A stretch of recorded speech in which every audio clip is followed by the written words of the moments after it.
first round playoff games, guys. We will go ahead and kick things off with none other than the game in Norman, Oklahoma, Chris. Oklahoma, Alabama. The line has OU as a 1.5 point favorite. The over-under is at 40.5. So Vegas saw the last game, Chris, in Tuscaloosa, and they said, nope, I think the game gonna end the same way. Yeah, man. They see a defensive battle on our hands, Kory. Mm-hmm. So this game is this ESPN game? What? Oh, ABC, Kory. I think it is. Let me check just to make sure. I think they announced that it's gonna be on ABC. Let's see. And then the kickoff time as well. Let's see. I want to say it's going to be is it 7 local, 7 central, 8 eastern. I think so 7 p.m. Central Time it should be. This game is going to be on ABC and ESPN out there for you good folks. So yeah. Night game In Norman. Mm-hmm. I'm excited. Oh, man. Me too. That place will be electric. I mean, it's going to be rocking. I don't think the streets are ready to see what these playoff games are going to look like in Norman. I think it's going to be turned up in Oxford. You know, those people will be going stupid at the Grove. But in terms of this matchup, Kory, 2 SEC schools going at it. Man, it's gonna be a big. There's a lot to take into account in this one. Of course, OU has the edge in the Kalen DeBoer era. Coach Venables has defeated him twice, back-to-back seasons, going for the hat trick, the sweep, the season sweep. Get the broom out. And if he does so, man, that'd be so big for this program because he's the OU guy, Venables. So they want to see him succeed. That's why they have been, I want to say, more patient with Venables. Right. He was on the hot seat now. He was. He was on the hot seat, but he's delivered this season, got the team to the playoff. What I'm so curious about in this game, Kory, and what makes it such a tough thing for me to pick this game, but I'm a side. I'll tell you what I'm a side with. But Oklahoma's defense is great. Oklahoma's offense has left a lot to be desired. Alabama's a very talented team. But Alabama's execution this last month or so, especially offensively and all season long when it comes to the rushing attack, leaves a lot to be desired. You can make a case for both teams as to why they would win this game. I will say this though, as much as I love Oklahoma's defense, I trust Alabama's offense as one-dimensional as it is, Kory. I trust it just a little bit more in this matchup than OU's offense. We look at the first game. Turnovers, you can't necessarily predict turnovers. And I'm not saying OU isn't capable of forcing 3 or 4 turnovers in this matchup because this defense very well is. We see how they attack the ball, Kory. Every tackle, they are trying to punch it out. Like, it's not just your normal wrap-up tackling going on here. These boys are looking to make a play. So that you have to take that into account.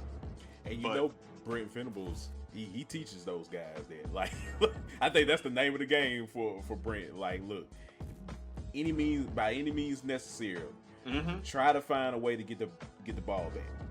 Exactly. And that's what they do. That's what they do. So you got to credit OU for that. I just feel like turnovers is a little of a wild card stat. It's hard to just say that the same thing will happen in this rendition of the game.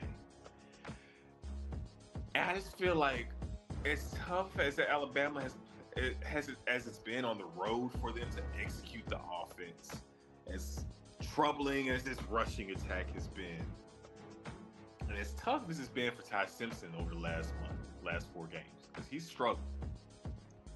I feel like Alabama might step up in this one offensively. I think Ty Simpson will have a good game.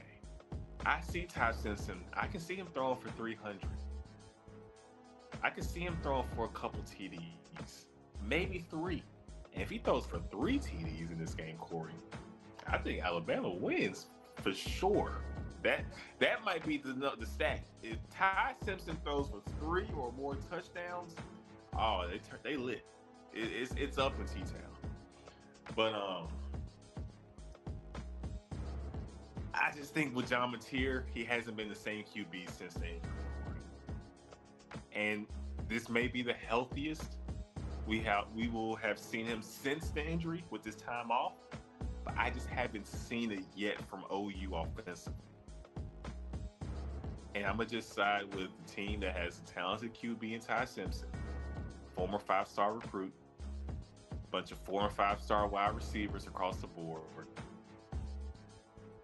It's going to be tough. It ain't going to be pretty. I don't see a blowout happening, because that's not how Kalen DeBoer gets down. They might even jump out on OU to start the game, Kory. It might be 14-zip Alabama. OU will make it a game somehow, some way. But I think at the end of the day, especially with Cuevas back on the field, the safety net for this Alabama offense, especially on 3rd and shorts, Cuevas will make the plays to extend the drive. He will be a big-time playmaker in this game. I expect Alabama to gut out a tough, not sexy, it's going to be a tough win on the arm of Ty Simpson. I don't think they'll be able to run the ball. If they do, as the cherry on top, that's a bonus. But we haven't seen them run the ball all season, Kory, so why would I pick them and say that they'll be able to run the ball now? I just think they'll make enough plays from Ty Simpson to win this game. 24-20, Alabama. Interesting, sir. Well said. I gotta say, Chris, everything that you said, I gotta say it, but I gotta flip it at the end of the day. I think OU, as much as you are absolutely right, Chris, and look, we've watched them all season. John Mateer, before he got injured, man, OU looked like they were a capable team of literally, like they look like a national championship winning football team before that injury on John Mateer. After that injury, man, it was a slow, long process for him to get back just what I'd say like 75% of what we had saw in the first half of the season out of John Mateer. I think with this game, I think the team is what they are at this point. But I do think, Chris, that this Oklahoma team is still going to play lights out on defense as they always do. I think when you compare them with Alabama, I think they'll have a better rushing day than Alabama because, like you said, there's nothing that makes us believe that Alabama can run the football effectively this season. We have given them chance after chance, and they just haven't seemed to do it effectively enough with Jan Miller and all of those guys. So, give me Oklahoma to win this ball game. I think they'll be able to control the line of scrimmage to start off, and that will bode well for John Mateer for him to not have to do so much. He'll still take the ball and run downfield with his legs, but he wouldn't have to go downfield and take many shots unless there's just opportunities for him to do so. I think they're going to play some ground and pound football and run up the middle on Alabama to potentially get this win. So give me Oklahoma to utilize that rushing attack to ultimately win this game. The score, I gotta go ahead and I'll say Oklahoma wins this game 30-28. It's gonna be another one of those close games. I do think that's possible. It'll be a good game, but I think ultimately Oklahoma can win. Oh no, it's very, very much so possible. There's so many different outcomes that can happen in this game.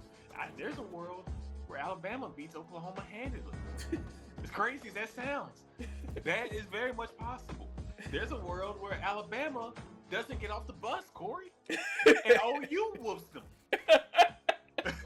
You know, there's so many outcomes. I feel like Dr. Strange over here trying to process which one it's gonna be.